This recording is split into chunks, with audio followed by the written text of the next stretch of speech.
ध्यान से सुनिए। जो आप जानने जा रहे हैं वह कोई साधारण कथा नहीं। यह वो रहस्य है जो सदियों से समय के सीने में दबा पड़ा है। यह उस मंदिर की गाथा है जिसे 7 बार तोड़ा गया, मगर हर बार वह और भी अधिक भव्य होकर खड़ा हो गया। यह कथा है सोमनाथ महादेव की।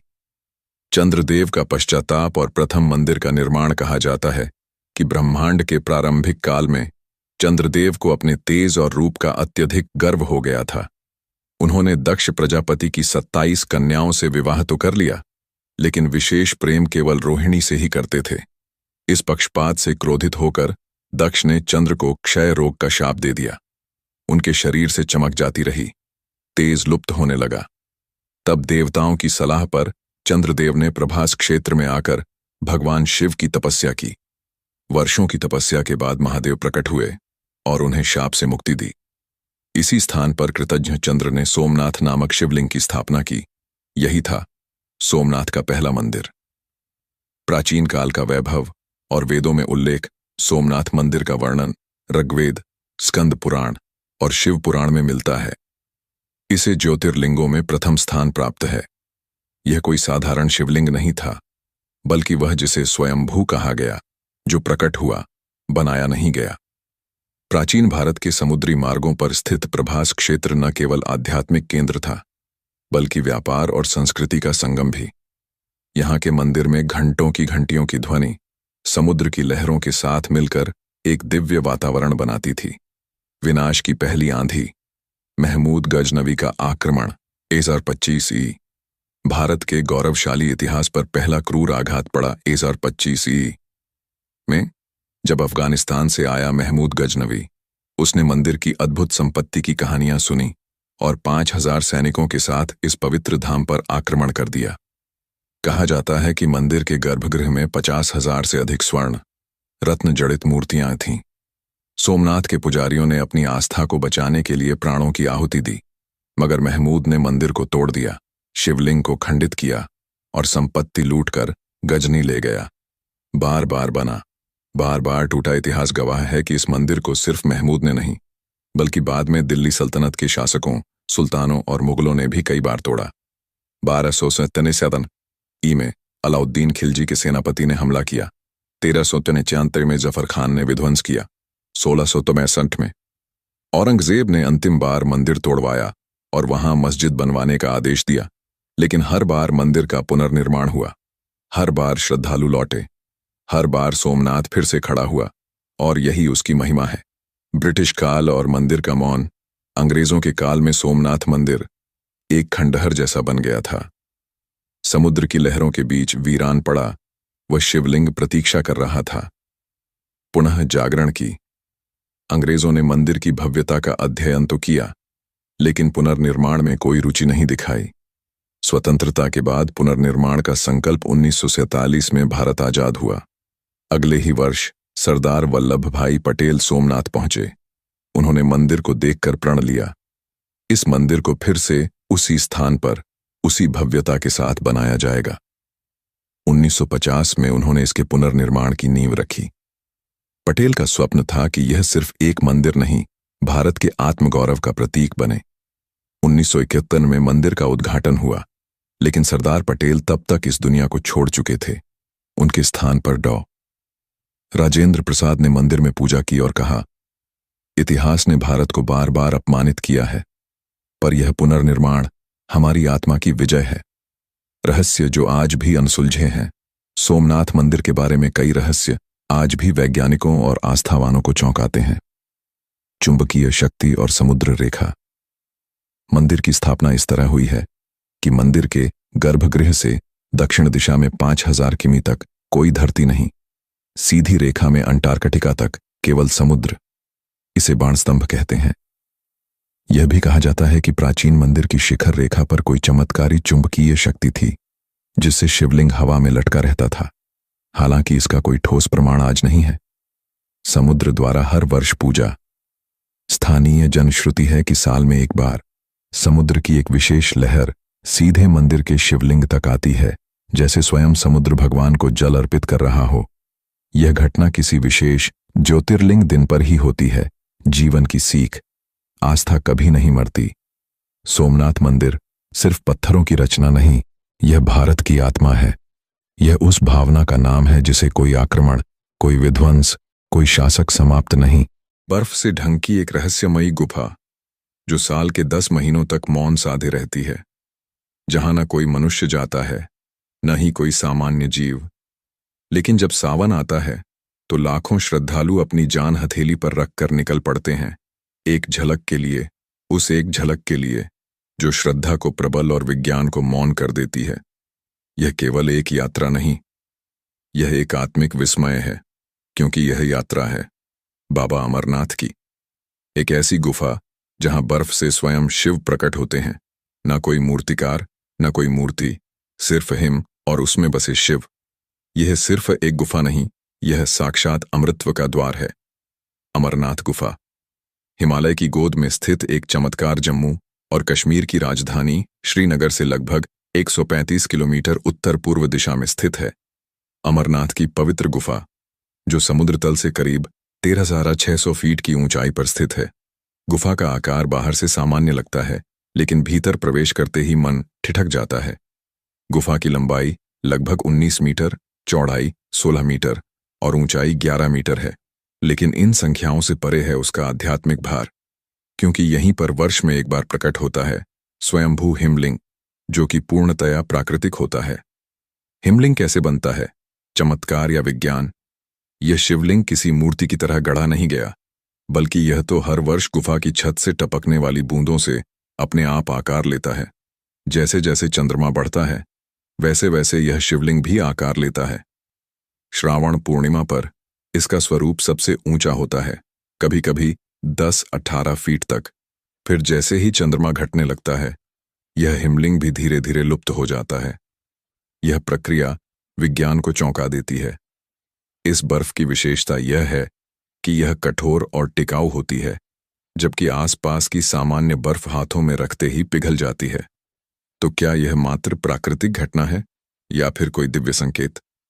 अमर कथा अमरनाथ में शिव ने पार्वती को सुनाई थी, जो कथा अमर बना देती है। पौराणिक मान्यताओं के अनुसार यही वह स्थान है जहां भगवान शिव ने माता पार्वती को अमृतत्व की कथा सुनाई थी। कथा के अनुसार माता पार्वती ने पूछा, हे नाथ, आप अमर कैसे हैं जबकि मैं नश्वर हूं?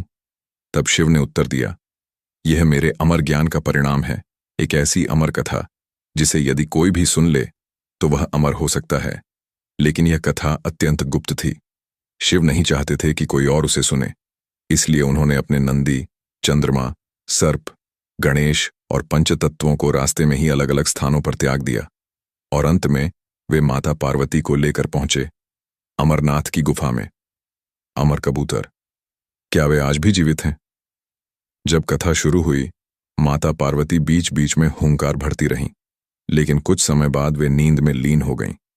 तब एक सुख नामक पक्षी या कबूतर उनकी जगह हुंकार भरने लगा। जब शिव को इसका भान हुआ तो वे क्रोधित हो उठे। त्रिशूल उठाकर उस कबूतर को मारने दौड़े, लेकिन वह कबूतर माया से व्यास जी की पत्नी के गर्भ में जा छिपा और वहां 12 वर्षों तक रहा। वही बालक बाद में बना महामुनि सुखदेव, और उनके साथ थे 2 कबूतरों के अंडे जो वहां रह गए और अमर हो गए। आज भी कहा जाता है कि अमरनाथ गुफा में 2 सफेद कबूतर मौजूद हैं जो कभी मरते नहीं। 1930 के दशक की तस्वीरों से लेकर 2015 के वीडियो तक वे कबूतर दिखाई दिए हैं। बूटा मलिक की कहानी गढ़ी गई या सत्य? सामान्य कथा के अनुसार 16वीं शताब्दी में बूटा मलिक नामक एक मुस्लिम चरवाहे ने इस गुफा की खोज की। लेकिन क्या यह सत्य है? राजतरंगिणी और नीलमत पुराण जैसे ग्रंथों में 12वीं शताब्दी में ही अमरनाथ गुफा का वर्णन मिलता है। राजा संधिमति और राजा सामदा दामत जैसे कई शैव राजा यहां पूजा किया करते थे। इसलिए यह स्पष्ट है कि बूटा मलिक की कथा एक राजनीतिक गढ़ंत है और इसका उद्देश्य वास्तविक हिंदू इतिहास को धूमिल करना था। गुफा के अंदर सीसीटीवी कैमरा, वो फुटेज जिसमें साधु गायब हो गया। कहा जाता है कि महेश नामक एक व्यक्ति ने गुफा के बंद होने से कुछ दिन पहले गुप्त रूप से एक सीसीटीवी कैमरा लगाया। उसने देखा कि एक साधु गुफा के भीतर ध्यानस्थ है। सभी पुजारी बाहर चले गए, लेकिन वह साधु वहीं बैठा रहा। समय बीतता गया, 1 सप्ताह, 2 सप्ताह, 1 महीना। उस साधु का शरीर गायब होने लगा, सिर्फ हड्डियां बचीं। फिर धीरे धीरे वह भी हवा में झूलने लगा और फिर विलीन हो गया। पुजारी ने बताया, वह कोई साधारण साधु नहीं था, वह शिव के ध्यान में लीन होकर सिद्ध अवस्था में पहुंच गया था। शेषनाग झील, क्या आज भी वहां शेषनाग निवास करते हैं? शेषनाग झील, क्या आज भी वहां शेषनाग निवास करते हैं? गुफा के मार्ग में स्थित है शेषनाग झील, जिसकी गहराई है 250 फीट। कहा जाता है कि भगवान शिव ने शेषनाग को यहीं छोड़ा था ताकि कोई गुफा में प्रवेश न कर सके। स्थानीय लोगों का कहना है कि रोज एक बार शेषनाग झील की सतह पर आते हैं।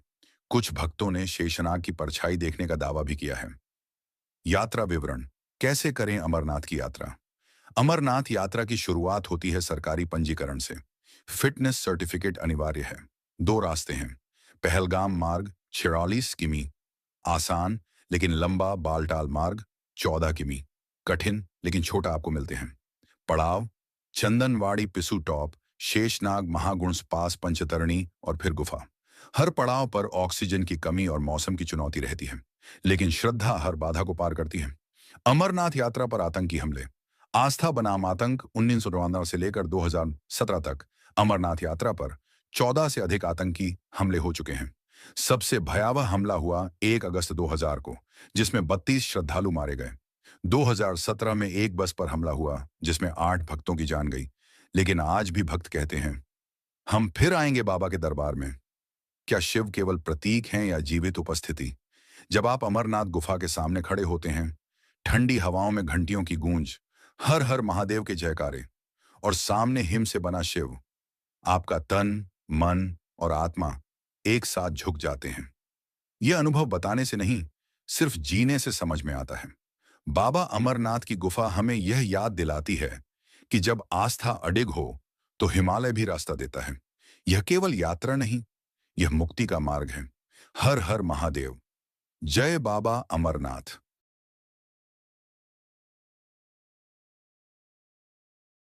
कल्पना कीजिए, एक ऐसा क्षण जब न समय था, न आकाश, न ध्वनि थी, न शांति, केवल शून्य।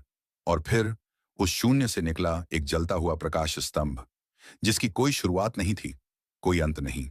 वह स्तंभ ही था सृष्टि का रहस्य, और उसी में छिपा था एक ऐसा देव जो न कभी जन्मा और न कभी मरेगा।